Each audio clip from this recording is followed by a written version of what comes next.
nuit que nous débarquons à Dubaï et après une nuit très courte, notre guide Nabil nous donne les premières explications.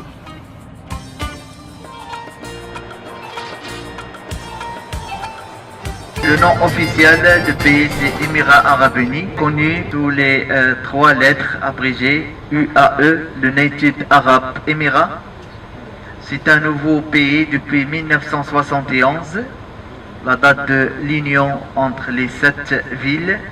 Jusqu'à présent, il y a 2 présidents qui sont passés. Le Cheikh Zayed, le fondateur des Émirats Arabes Unis, il a pris le pouvoir depuis 1971 jusqu'à 2004. C'est la date de son décès. Après, c'est son fils l'aîné, le président actuel, qui a pris le pouvoir. Maintenant, on passe à travers le long boulevard et le boulevard principal des Émirats Arabes Unis, c'est le boulevard de Cheikh Zayed, qui fait de longueur de 34 km de longueur à partir de l'aéroport jusqu'à la sortie de Dubaï vers Abu Dhabi.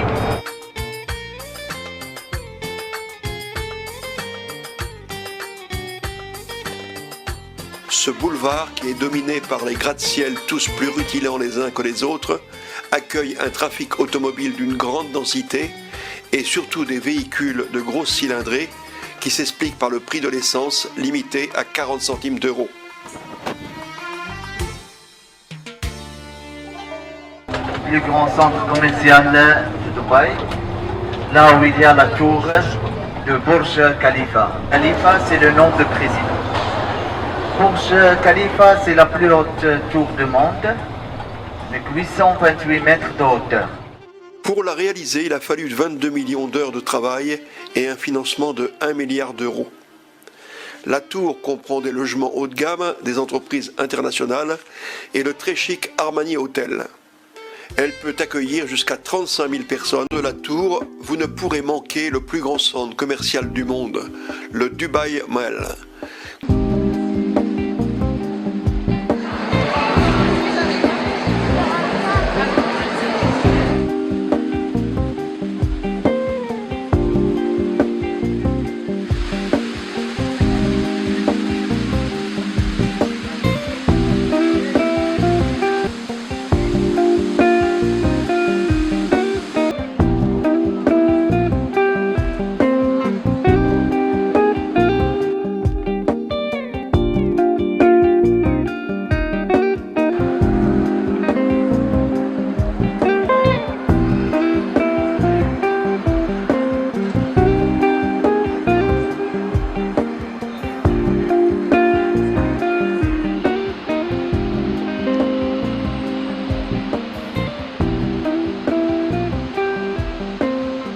Dubaï a connu un développement intense, quoique récent, qui a conduit à la réalisation d'une multitude de projets architecturaux qui comptent parmi les plus audacieux du monde.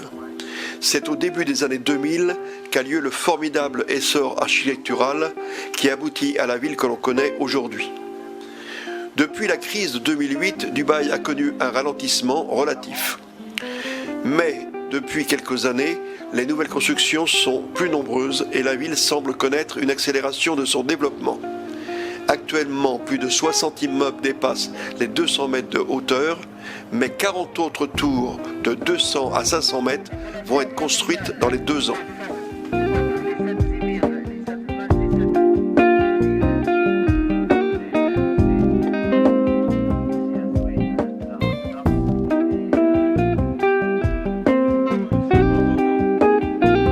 En haut, vous voyez la passerelle qui est en haut de Burj Al Arab, c'est une passerelle pour l'hélico. Les gens qui ont le voyage viennent avec leur hélico. Voici l'hôtel Burj Al Arab, qui est l'hôtel de luxe par excellence. C'est à ce jour le seul hôtel 7 étoiles au monde, reconnaissable par son architecture spectaculaire et futuriste, représentant une voile sortie de l'eau. Si cet hôtel est souvent cité comme l'hôtel le plus beau et le plus luxueux du monde, c'est également l'hôtel le plus cher au monde. Situé sur une île artificielle près de Jumeirah, nous n'avons pas eu le plaisir d'y entrer, mais sachez que l'hôtel n'est composé que de suites en duplex.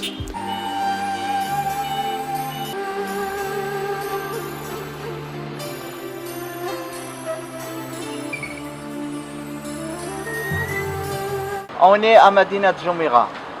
C'est un complexe touristique et à l'intérieur, il y a des hôtels et des villas, des bungalows.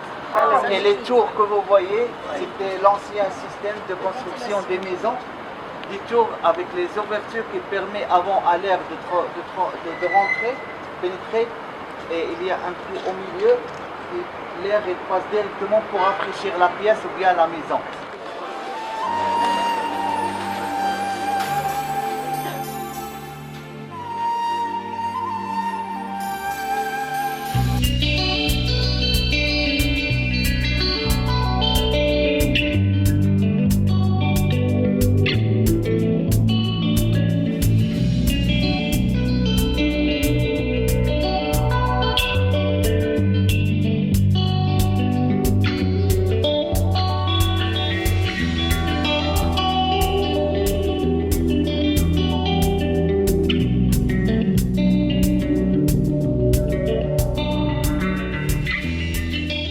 Jumeirah est un archipel artificiel des Émirats arabes unis.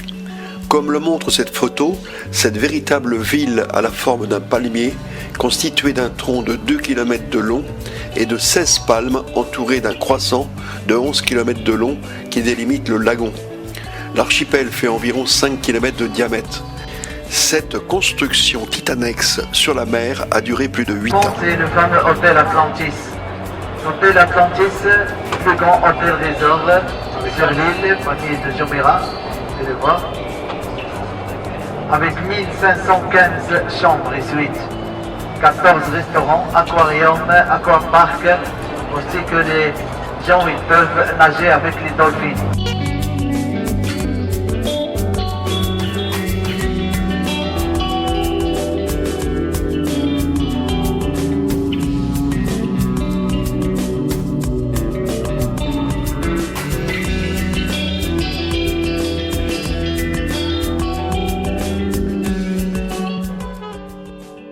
Ici, c'est la mosquée de Jumeirah, qui est entièrement construite en pierre blanche dans la tradition médiévale fatimide. Elle comprend une grande coupole centrale entourée de 2 imposants minarets et peut accueillir jusqu'à 1200 fidèles.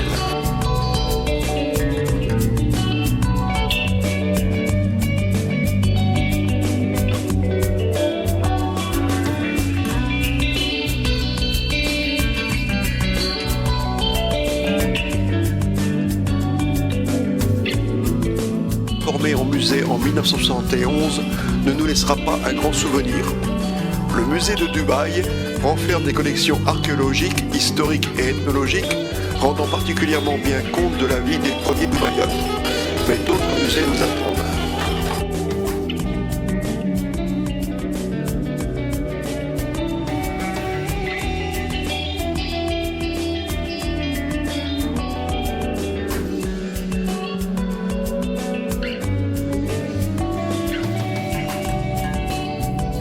Ce moyen de déplacement économique est souvent utilisé par de nombreux travailleurs pour se rendre d'un côté à l'autre de la crique.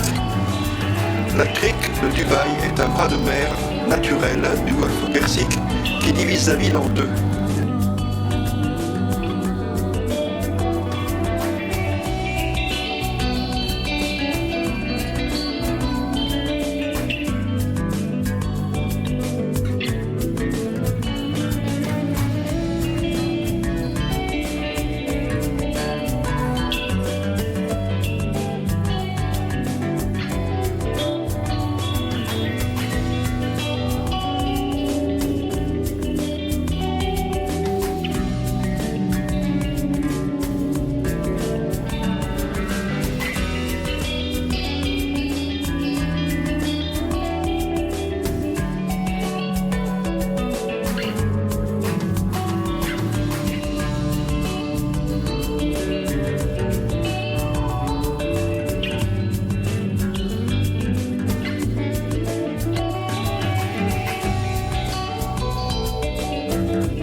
Hôtel 5 étoiles.